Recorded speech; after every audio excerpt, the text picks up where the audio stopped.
Muito bem, queridos. O salmista aqui, no capítulo 45, verso 1, ele fala a respeito da situação do nosso coração.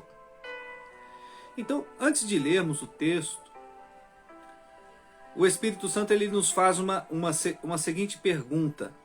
E a pergunta é: qual é o estado do seu coração? Qual é a situação do seu coração? Como se encontra os seus sentimentos? Você está bem? Você está feliz? Você está alegre? Ou não?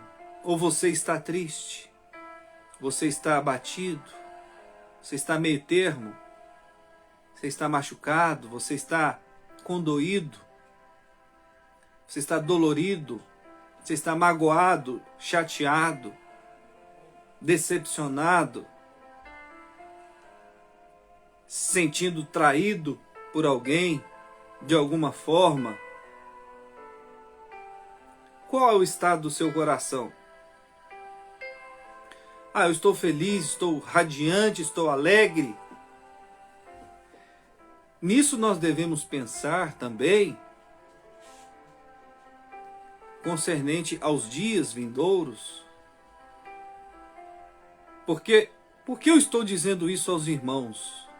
Porque existe um inimigo das nossas almas que ele não quer, e ele vai investir para que a alegria plena, que a paz plena de Deus, ela não se achegue ao seu coração, ela não se achegue à sua alma.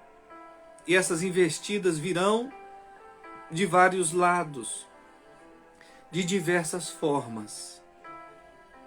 Vamos ao texto. O salmista aqui, no capítulo 45, verso 1, ele nos descreve assim: o meu coração ferve com palavras boas. Falo do que tenho feito no tocante ao rei. A minha língua é a pena de um habilidoso, de um destro escritor. Amém. Então, quando o salmista ele fala assim, o meu coração, não é que o salmista estava sendo egocêntrico, egoísta. Ele disse o coração dele, não é isso.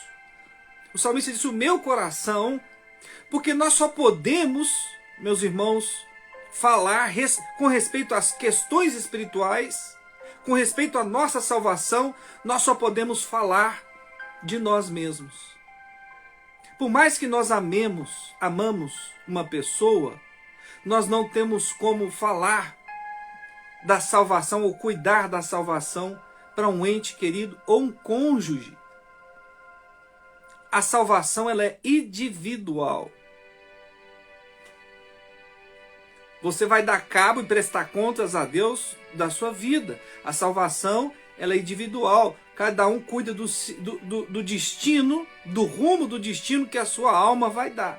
Se é a eternidade com Deus ou a eternidade sem Deus. Então, o salmista ele fala, o meu coração... Então ele está falando da vida dele. Nós vamos prestar conta a Deus. Então, nós fizemos a pergunta. Qual é o estado do seu coração? Como está os seus sentimentos? Como está a sua vida? Você está triste? Você está feliz? Você está amargurado? Você está decepcionado? Você está abatido? Como você está? Certamente não é o seu desejo passar durante todo este ano com o coração entristecido, abatido. Não é verdade? Não é o meu, também não é o seu. Então, quando o salmista diz aqui, o meu coração ferve com palavras boas, ele estava dizendo do coração dele. Ele foi sincero a Deus, ele estava declarando, ele estava fazendo uma declaração de como ele estava se sentindo. Então ele fala, o meu coração ferve com palavras boas. O meu coração ferve com palavras boas. Mas o salmista aqui, ele não estava falando, queridos, de uma palavra boa que ele recebeu de alguém. Que alguém chegou e deu para ele uma boa notícia. Ou de alguma conquista que ele fez. Ou de algo que ele realizou. Ora, todos nós queremos palavras boas. Todos nós queremos uma qualidade de vida. E para isso, durante este ano, as pessoas vão correr atrás. Muitos já traçaram os seus planos, os seus objetivos. E vai atrás. As pessoas querem algo bom para si. E é bom. Todos nós queremos coisas boas. Não é verdade? Mas o salmista aqui, no Salmo 45, no verso 1, ele fala do estado do seu coração. Ele diz: o meu coração ferve com palavras boas. Mas ele não estava falando de coisas boas advindas dessa terra. Ele não estava falando de conquistas. Ele não estava falando de riquezas. Ele não estava falando de alguma coisa nessa terra aqui que poderia trazer momentaneamente alegria ao seu coração. Não. Ele estava falando de uma alegria sobrenatural, que estava sobre aquilo que é natural. Ele estava falando de uma alegria plena. Ele estava falando de uma paz plena. De uma alegria que não é passageira. De uma alegria que não é corruptível. Porque o homem ele pode ter alegrias nessa terra aqui sim. Mas todas as alegrias que o homem possa conseguir nessa terra são passageiras. Então quando o salmista aqui, ele diz: o meu coração ferve com palavras boas, ele estava falando de algo sobrenatural que enchia o seu coração. Há pessoas que têm riquezas, que têm muitas riquezas, mas são infelizes. Não conseguem às vezes dormir à noite. Há pessoas assim. E há pessoas que têm muito pouco, pouquíssimo, e têm uma alegria extraordinária. E diz como o salmista: eu deitei e dormi e acordei porque o Senhor me sustentou. Então quando o salmista diz assim: o meu coração ferve com palavras boas, ele estava falando do estado do seu coração. Meu coração está fervendo, meu coração está borbulhando. A fervura é o último estado do calor.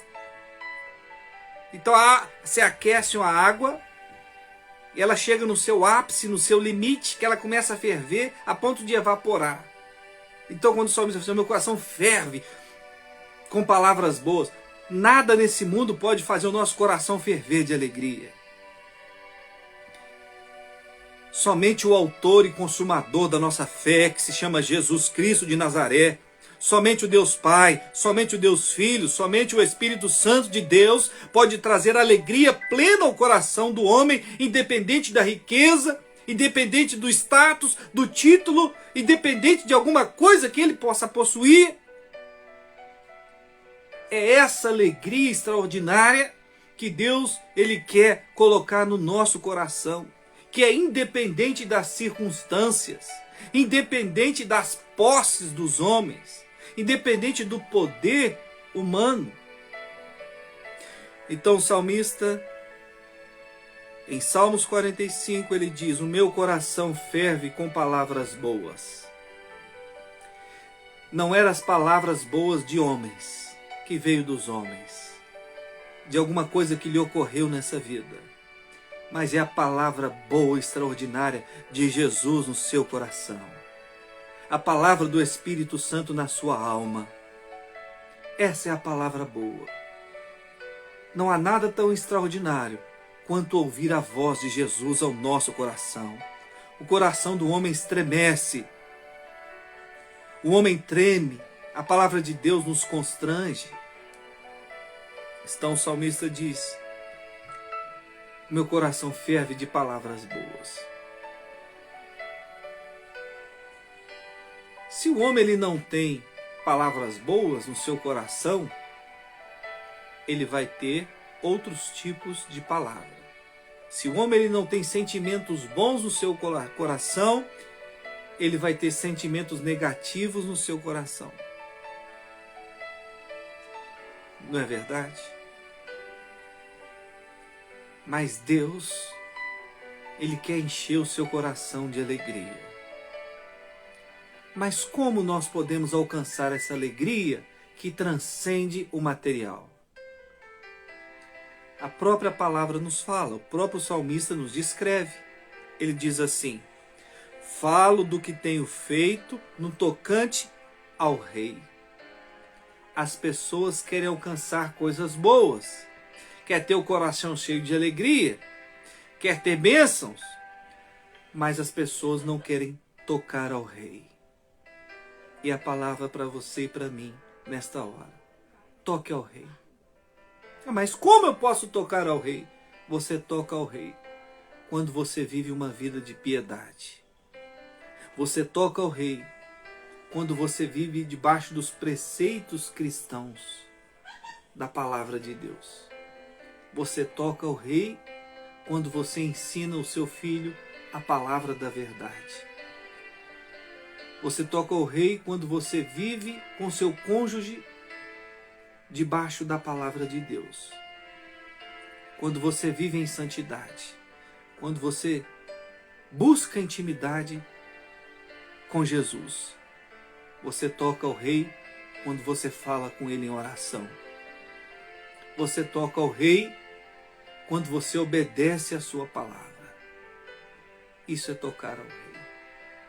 Então você quer uma alegria sobrenatural na sua vida? Uma alegria que não se esvai, uma alegria que ninguém toma, uma alegria que ninguém tira? Então você precisa tocar ao rei. E o salmista descreve: falo do que tenho feito no tocante ao rei. A minha língua é a pena de um destro escritor. Então ele está falando aqui do seu falar. A língua é o seu falar. A boca fala daquilo que o coração está cheio. Então se o homem está com o coração cheio de amargura, se ele está triste, se ele está abatido, se ele se sente atraído, traído ou decepcionado, se ele está cheio de sentimentos ruins em seu coração, é isso que ele vai colocar para fora. A minha língua, o meu falar. Mas se o seu coração estiver cheio da alegria do Espírito Santo, se o seu coração estiver cheio da bênção do Senhor Jesus, estiver cheio de Deus, então você vai transmitir paz, você vai transmitir alegria e o benefício para a sua alma em ter um coração alegre. E terminando aqui: a minha língua é como pena de um destro escritor. Você quer ter uma vida feliz? Você quer que o seu coração esteja transbordando de alegria, como o salmista disse aqui no Salmos 45, no verso 1? Você quer que o seu coração transborde de alegria? Então você precisa dizer como o salmista: Senhor, Tu és o meu escritor. A minha língua é como pena de um destro ou de um habilidoso escritor. Nós precisamos parar de escrever a nossa história, de andar na correria, de querer fazer o que nós desejamos, os nossos impulsos, que nós achamos melhor. Se você quer uma alegria que transcende aquilo que é material, independente das circunstâncias, você chama Jesus para ser o seu escritor. E que você se torne leve como uma pena. A pena, ela é leve. Antigamente o escritor pegava a pena, molhava na tinta para escrever, leve. Era o escritor que pegava na pena. Não é a pena que pega o escritor. É Jesus que precisa conduzir você. Não é você que pretende conduzir a Deus. Não é assim. Entregue a sua vida a Cristo e fala: Senhor, escreve a minha história. Há muitas pessoas que têm vivido uma história triste, porque Ele mesmo tem escrito a história dele. Ele mesmo tem feito como Ele quer. Ele mesmo tem feito como Ele acha. E às vezes se arrepende, com o coração amargurado. Mas a partir de hoje, mude. Mude. Assim, eu não quero mais escrever a minha própria história. Senhor Jesus, venha ser o meu escritor. Que eu possa ser como uma pena leve. Que eu possa ser sensível ao teu Espírito Santo. Que o Senhor venha me governar. A mim, a minha casa, a minha família, os meus filhos. Escreve, Senhor, a minha história. E Jesus vai escrever as vitórias na sua vida. As conquistas na sua vida. E muito mais. Ele vai escrever o seu nome no livro da vida. E quando ele vier, ele vai chamar você pelo seu nome. Quer a vitória? Quer a alegria plena para você, o seu coração? Então diga, Senhor Jesus, venha ser o meu escritor. E a partir de hoje, deixe ele escrever uma nova história na sua vida. Uma história não passageira como este mundo. Uma história eterna e extraordinária com ele para sempre na glória. Que Deus possa te abençoar. Um forte abraço e a paz do Senhor Jesus.